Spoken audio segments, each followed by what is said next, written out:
Hi everyone, so today we're going to start painting our background for our birch trees. Before you get started with the paint, what I'd like you to do using pencil is write your name and then flip over the sheet of paper. We're using a special watercolor paper which will hold the paint better, so that's why it's as thick as it is. We're going to be using our watercolor paints, a small cup of water, and then we're also going to add salt towards the end, and I'll talk more about this later. What we want to do to make these paints work, and you can see if I touch them, they don't get paint on me. They only work if they're wet. So to start our paints, you want to take a small dip of water and dip it on the paint. I want you to pick 3 colors, no more than 3, only 3, 2, or 1 colors. What I would like you to do with your first color, and I'm going to start with green. You got to get it wet. Load that paint up on your paintbrush, and then about a finger's length from the bottom, what I want you to do is one painted wavy line all the way across. If you need more paint, load up with paint. Then what you're going to start to do is paint your pattern with the 3 colors that you picked. So I'm going to do green, yellow, and blue. So I'm going to start with my green. Notice if I need more paint, I'm adding more water to it. So I'm loading up. The more water you use, the lighter the color will be. So notice how I'm painting all the way across. Do not paint under that line yet. We're going to put other things here. Then I'm going to switch to my new color, clean out my brush, get it wet, and start with my yellow. I want to see these 2 colors blend and mix a little bit on the paper. You can also take just water and blend them on your paper as well. The only thing I don't want is I don't want puddles. So try to not use too much water.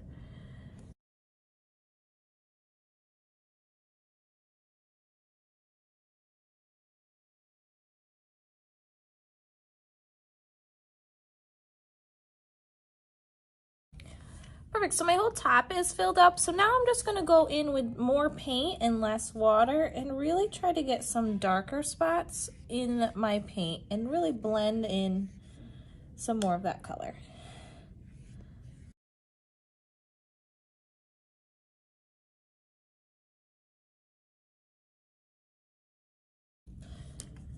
Perfect, so I really have it to a spot where it's really starting to look like the outside in winter and almost like it's windy. Now, what we're gonna do next is we're gonna add a little bit of salt. So please be careful with this salt. I don't really wanna get it all over everything, but what salt does is it absorbs. So like when you see the winter truck and the snowplow truck dropping the salt on the road, what it does is it absorbs the water from the ice and then it melts it. So what we're gonna do with our salt is sprinkle a little tiny bit onto the water that is on our background. Now this technique won't really work unless there's water still on your paper. So if you do need to add a tiny bit more in a few spots, add just plain water and sprinkle that salt right on top of that water. And you can see it absorbing up the paint, and it creates this really cool texture. Perfect, so once your background is done, I'd like you to put it into the drying rack so we can add more to it next class. So next what we want to do is we want to make our birch trees, and you'll notice I'm working on a messy mat, and I have a small piece of paper that is facing vertically. Before you do anything with pencil, please write your name on the sheet of paper and then flip it over. Then what we're gonna do is we're actually gonna be painting with cardboard. So you'll see at your table you have a small piece of cardboard. What you're gonna do is dip the cardboard in the paint, and you don't wanna have any globs. So if you have globs, just wipe it on the paper plate. And then you're gonna take your cardboard. Notice how my fingers are not getting messy at all. You're gonna move your cardboard from left to right to fill up the whole paper. Now what I don't want is the whole paper to be covered in black. So when you pull the paint, it creates this really cool effect that looks exactly like a birch tree. When you need more paint, just grab more paint. Only working left to right.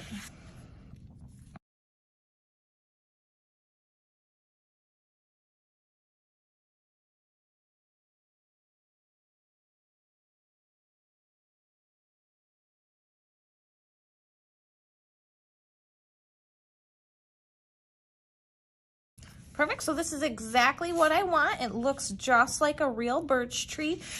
As one last final step, do one full pull all the way across. Notice how any extras is going right onto the messy mat. And the whole sheet is not completely black. There's some white spots on the sheet.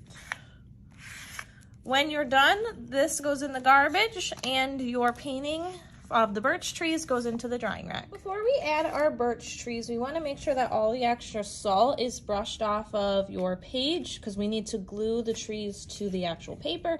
So above the garbage can, make sure you brush off all of your extra salt. So I'm going to go over to the garbage can right now. Perfect. So my salt is all brushed off, so we're going to start working on the trees.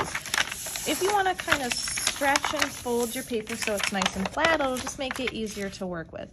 So for these to become trees, we have to rip or cut them. So we should be able to fit about 4 or 5 trees out of this, depending on how many you can rip out of it. So to do easy rips, what you're gonna do, starting on the right side, you're gonna take your ruler and you're gonna kind of measure back and forth what size you want your tree to be. So I like it right about here. Notice how my my ruler is going vertically, so straight up and down. Using your helper hand, you're gonna hold the ruler. Make sure it stays in place vertically. Then slowly, you're gonna start to rip the paper up, ripping it off of the other paper. The slower you go, the better it is. It gives you more control of that rip. There's your first tree. You're gonna move your ruler over, maybe make it a different width than this one. So I'm gonna make this next one a little bit wider. I'm gonna do the same thing. Notice I'm using that helper hand and going really slow. Same thing again, move over. Notice how I'm kind of pushing the paper against the ruler as I go. And then I think I can probably fit one more here. So I'm gonna do a really thin one and then a thick one.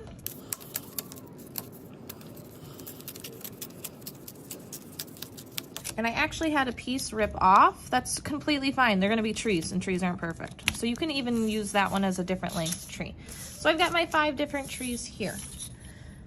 Next, what we wanna do is we wanna arrange the trees on our watercolor paper. So the bottom of the tree needs to be in or on the watercolor line. So below it or on it. I'm gonna arrange first, and I'm also thinking about balance. So if I've got 2 thick trees here, it's not very balanced if I put them right next to each other. So I'm gonna spread them out. I go like this, and maybe I'll put this one over here. And I'm gonna vary the heights at which they're at. And I notice these 3 are very dark and this one's light. So I'm gonna switch this one to create more balance. I'm gonna pull this one down, this one here, this one's down.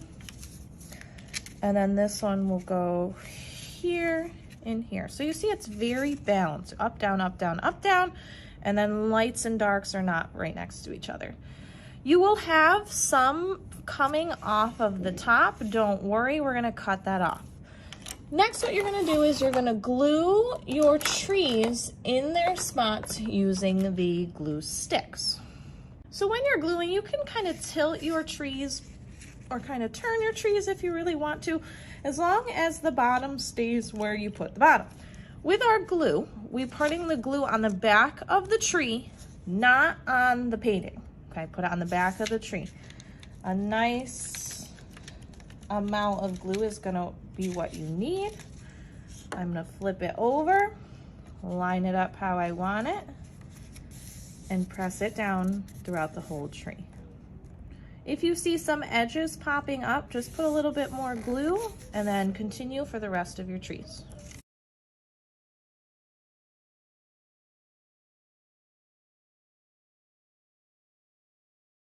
Perfect, so now that all of my trees are glued down, I'm gonna cut off the extra bits of trees near the top. Perfect, so there's my trees. Next, what we wanna do in the last and final steps before we're done with this is we wanna add the shadows of the trees. Now we wanna think about a light source. So the light source in nature is the sun. If the sun's over here, the shadows are gonna be going this way. If the sun's over here, the shadows are gonna go this way because the tree is blocking from the shadow. So you need to pick. All of your shadows will be going diagonal to the right or all the way diagonal to the left. You get to pick. We're gonna create the shadows using watercolor. So what we're gonna do, and you can see I already added a little bit of black paint to my water. This creates a nice gray in your water. So then what I'm gonna do is take that gray water and put it in white.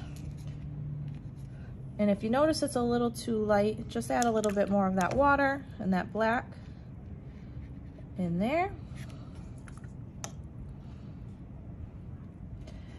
And we're gonna do our shadows. Remember, if you are going all to the right, they all have to go to the right.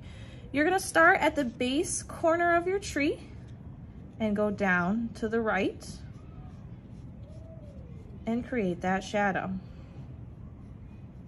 Same on the next tree. Since I went to the right, I'm going to the right again, all the way to the edge of my paper and painting that section in. All of your shadows should be parallel. So that means if they were right next to each other, they would never cross.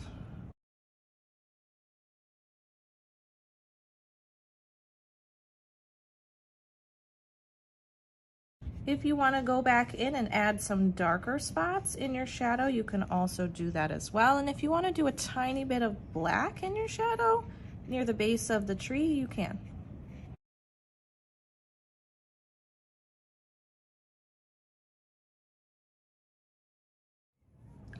As an extra little bit of shadow, what you can do is take just that gray water and create some detail lines in your foreground here.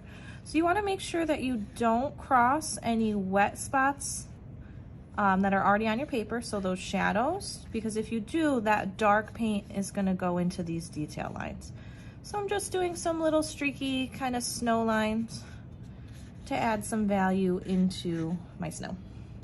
You can also take a paper towel and tap on any of the wet paint to create a texture as well. And once your piece is done, make sure it goes into the drying rack.